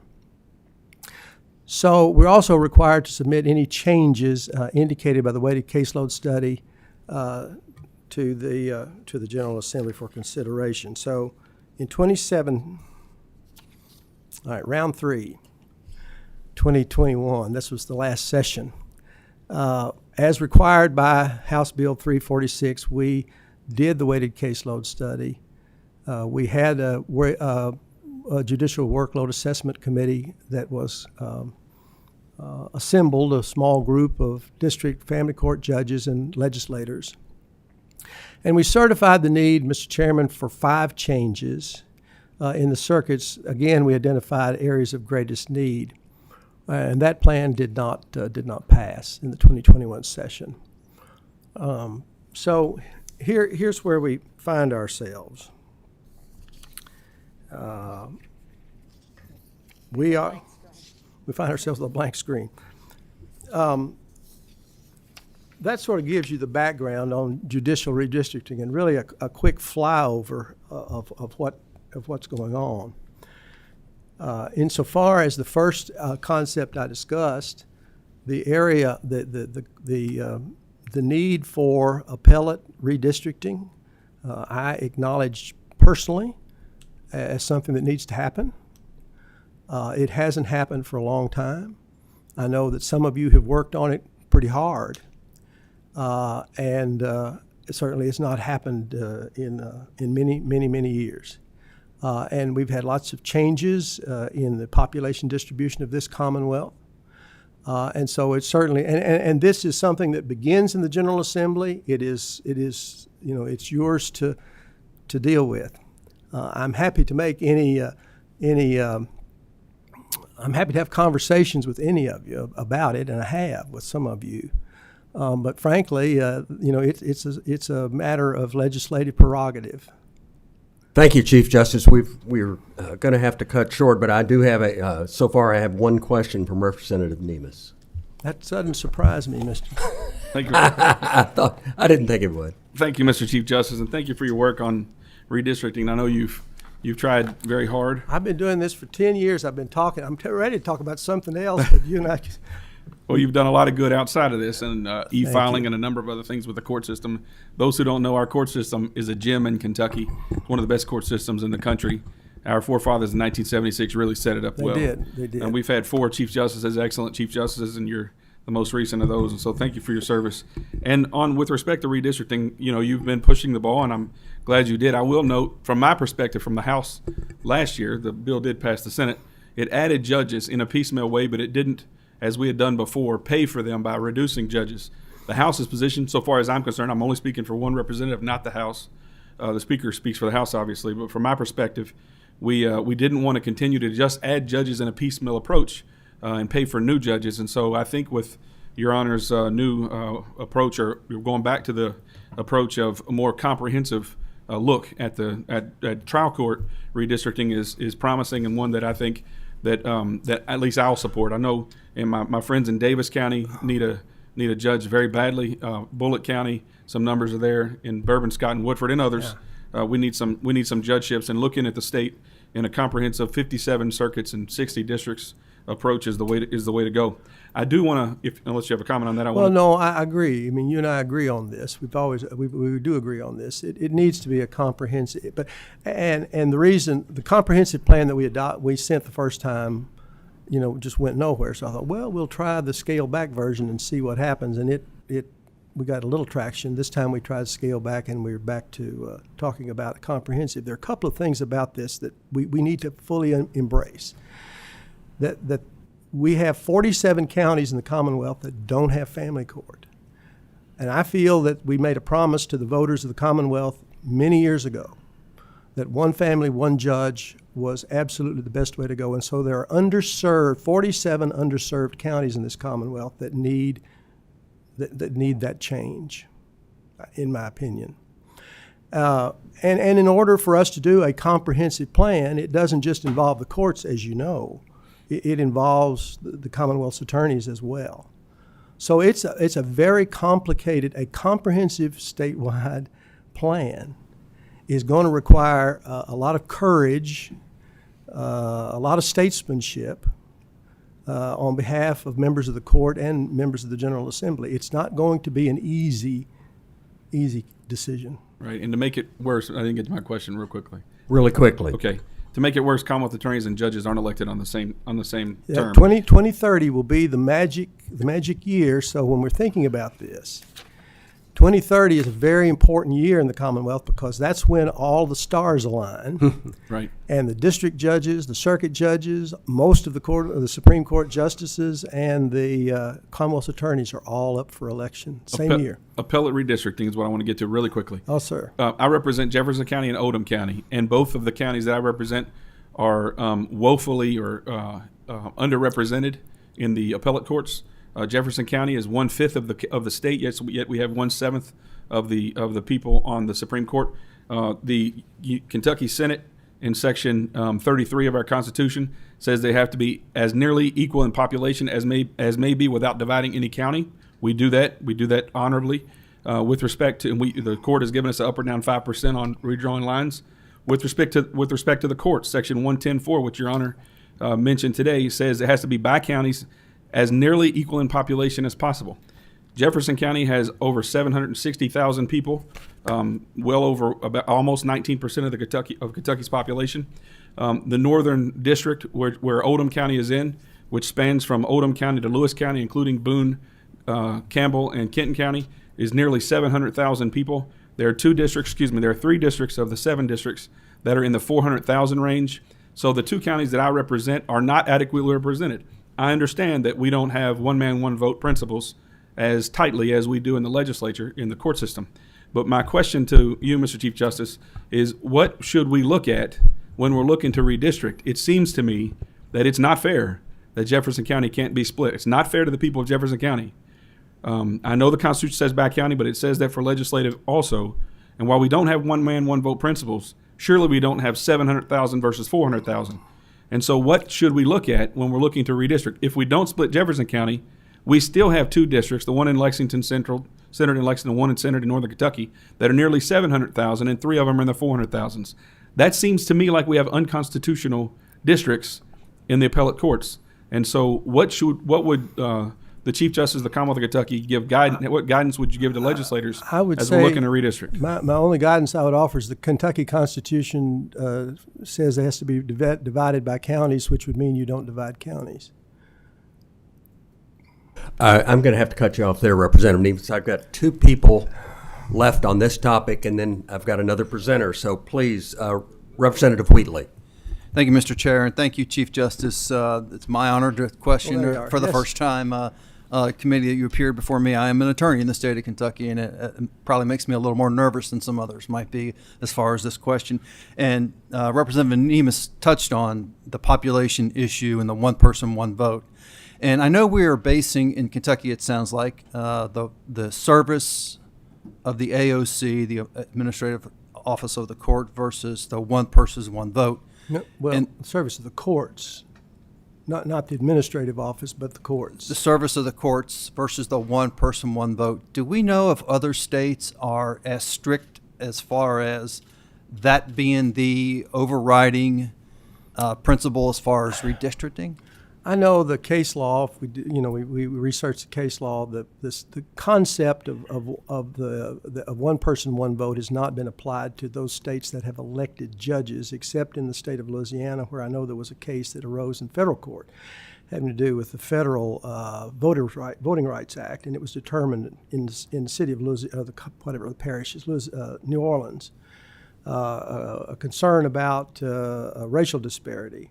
But in general, over the year, historically, the one person, one vote concept has not applied in judicial elections. All right, I thank you. Just quick follow-up would be the one person, one vote principle has set up the standing for literally any person who's eligible to vote in the states when it comes to legislative redistricting.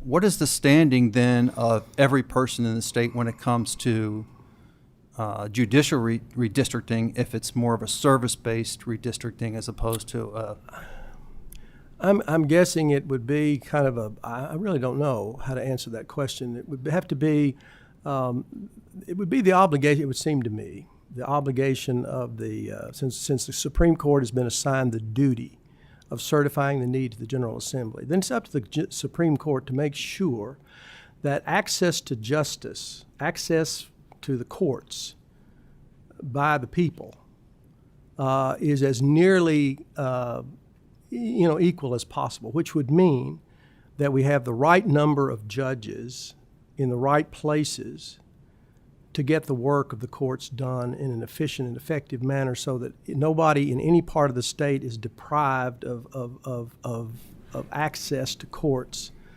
And that would mean that some places, right now we have judges who are overworked, and I have judges who are underworked. We need to make some changes. We need to redistribute. The judges are the most expensive tool that I have in the toolbox. And so we need to make if you will, let me use the term, judicious use of those tools and have them in the right places so that the people can be served. Thank you, and I also agree with the comprehensive redistricting. Thank you. I appreciate that, Representative Wheatley. And the final question, Senator Southworth. Thank you. Mr. Chief Justice, I've got a question. As Yes, you were reading Senator. the Constitution earlier, it kind of stuck out to me that the Supreme Court, as I was reading on the screen with you, needs to certify the number of judges or circuits, not necessarily judges maybe, plus certifying the need. Right. But I didn't see anything there that specifies certifying the exact lines. And my experience from this session was we were getting certifications to, this exact county needs to go in this exact circuit. I didn't see that in the Constitution. Is there anything I'm missing, case law or otherwise, that makes it to where the Supreme Court's trying to certify very specific districts and we're rubber stamping versus you all telling us we need 65 circuits and we have to figure out where they go? Well, I think the circuit line, we'll get back to that section.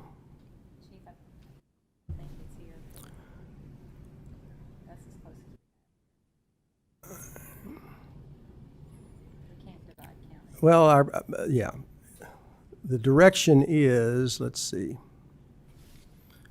You happen to got this section, when we went through that, Senator, did you happen to get the section? I wasn't looking at the slide number. It was in the Constitution. It was up on 2 different screens. Probably. Well, it is the responsibility of the configuration of the circuits as well as the number of judges in each circuit's the responsibility of under Section 112. Okay. Slide number 4, maybe, or no, it was 7, 8, 9, and 11. Yeah, slide 11, maybe or so. Well, anyway, it talks about, it set the circuits as they existed in 1976, and then it said any rearrangement of them. Rearrange, reduce, increase, or rearrange the circuits would be the responsibility of the General Assembly upon certification by the Supreme Court. So the rearranging of the circuits, where the drawing of the circuit lines and so forth, that would be the responsibility of the certification of the Supreme Court. I was just trying to get to the bottom of the difference where the language says certification of the necessity, therefore, to reduce, increase, or rearrange. So is the certification of the necessity or is it certification of the actual rearrangement? Well, it's a certification of necessity. Therefore, I take that to mean that we rearrange the circuits and we recommend them to you in a certification. Thank you so much for your presence, Chief Justice, and I'm sure this won't be the last time you come across the street and speak with us about this topic, but I do appreciate, and if anyone has any follow-up questions, feel free to route them through LRC staff, and we can just get all the answers in printed format later. But with that, thank you so much for coming, Chief Justice. Thank you. Thank you.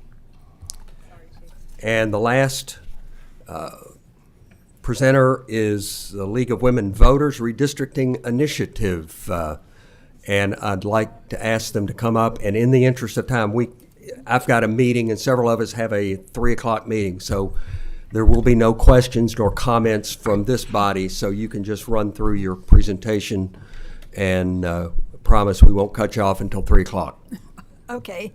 You promised 10 minutes. So Yes, great. ma'am, I Thanks. did. And there's a map that they're going to put up that you all have had a copy of, and I think it'll just be helpful as I speak. Get started. I know it was on the website, so. Going to get that.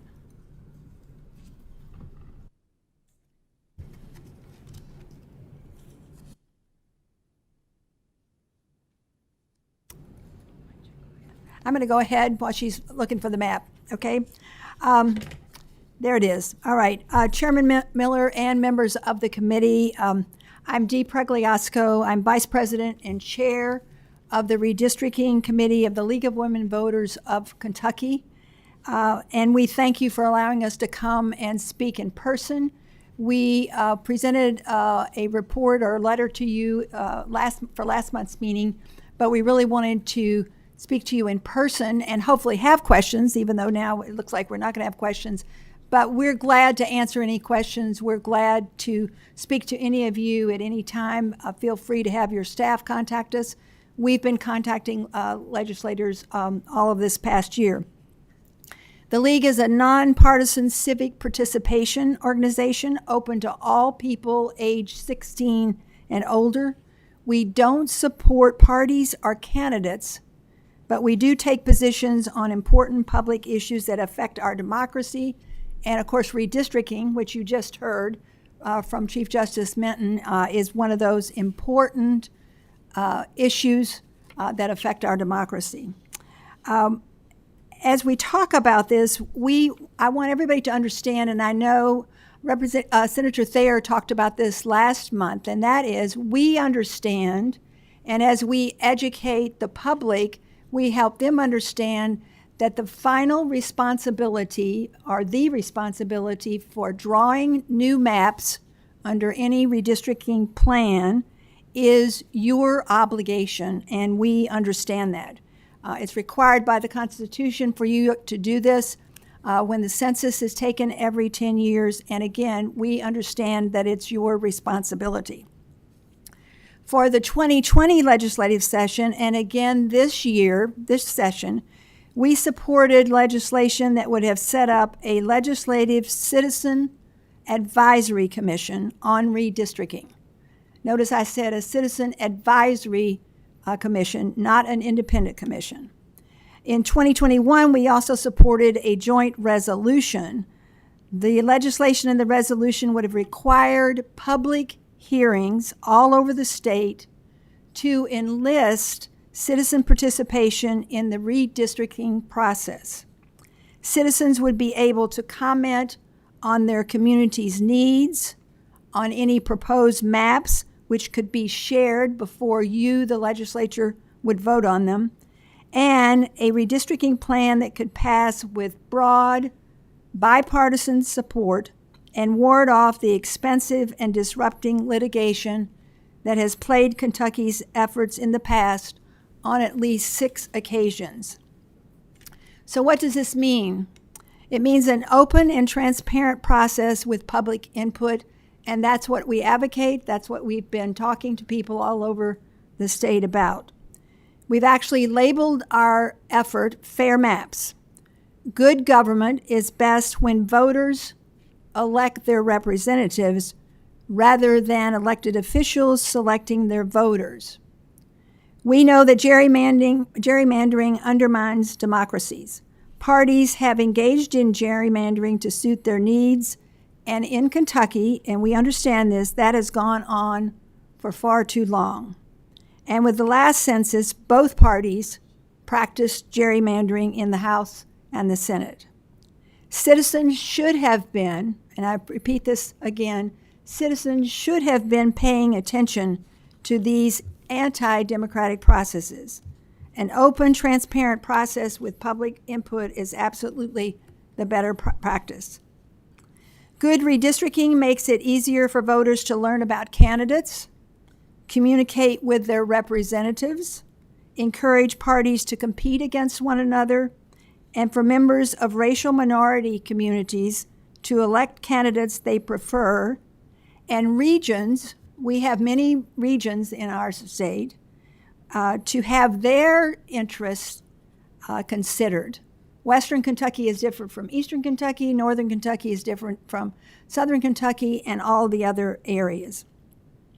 The specific census data, which is going to get us down to the numbers in each county. And of course, if you look at this map, one of the things that we know is those corridors have shown an increase in population.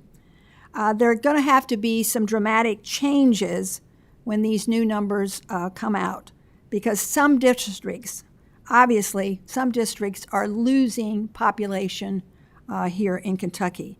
And so those corridors, which have seen the increase, that affects particularly Western Kentucky and Eastern Kentucky. And these shifts have and will affect people, and that's another reason to have public input into the redistricting process. Real people in real communities will undergo change. Again, if they have input in this, we think that that's important. As a litigation attorney for many, many, many years, what I always found out was that if my clients had their say in court, they were much happier, even if they didn't like the decision, than if they didn't have any input. Of all the cases I tried, which were in the thousands, I only was involved in 3 appeals. And that will tell you, again, when people have a say, they are much happier. In December of 2020, we sent you, every legislator, maps that we drew, and these are possible maps that we drew using the 2010 data. And when this new census data information comes out, which is expected in August, maybe about August the 16th, we will redraw, again, possible maps. Possible maps. And people all over the state, for that matter, can draw possible maps. These are the goals that are important to us. Fair and equal, and that's required by the Constitution. And Representative Fisher has always stated that to us, especially when my colleague Cindy Heine, who's here with me, when we attended the National Conference of State Legislators redistricting program in Columbus in 2019. We also followed the legal rules. In other words, when we drew the old possible maps based on the old data, and then when we redraw, and Representative Miller has asked us about that, are you going to redraw these maps that you've sent us? And we are. We followed the legal rules of one person, one vote, providing racial districts of opportunity, as is discussed by the Voting Rights Act, and also dividing counties only when needed to meet population requirements. We also added our own rules, but some of you have actually talked to us about this. Simple, more compact boundaries, maintaining the integrity of county seats, and inherent in I will repeat that, in our longstanding policy, indifference to incumbents. Do people in the Commonwealth care? Yes, they do. As we have given redistricting educational programs to groups all over this state, we have been struck by citizens' interests and how they have felt left out of a process that affects them daily. They know what happens in Frankfort does not stay in Frankfort. What the legislature does affects all Kentucky, everyone. With citizen involvement, even including drawing their own possible maps, there is less chance of continuing anger toward elected officials and the possibility of preventing litigation, again, an expensive proposition. Once this redistricting has been done, it will not happen again for another 10 years, an even greater reason for this body to allow citizen buy-in. The League supports citizens having a role in an open and transparent process, all good for our Commonwealth. I want to thank you for this time. Representative Miller says you can't ask questions, but we're here. We'll be glad to answer any questions. And I apologize for that. A number of us have to get to PPOB, but I do appreciate you sending those maps last December. That's provoked a lot of discussion, and I think that's exactly what you aimed for. Yes. And look forward to receiving those based on the new data. So. And I have a copy of what we sent in December. If you need have them recopied, we'll be glad to share. That'd be great. Thank you, ma'am. And seeing no other business before us, meeting's adjourned.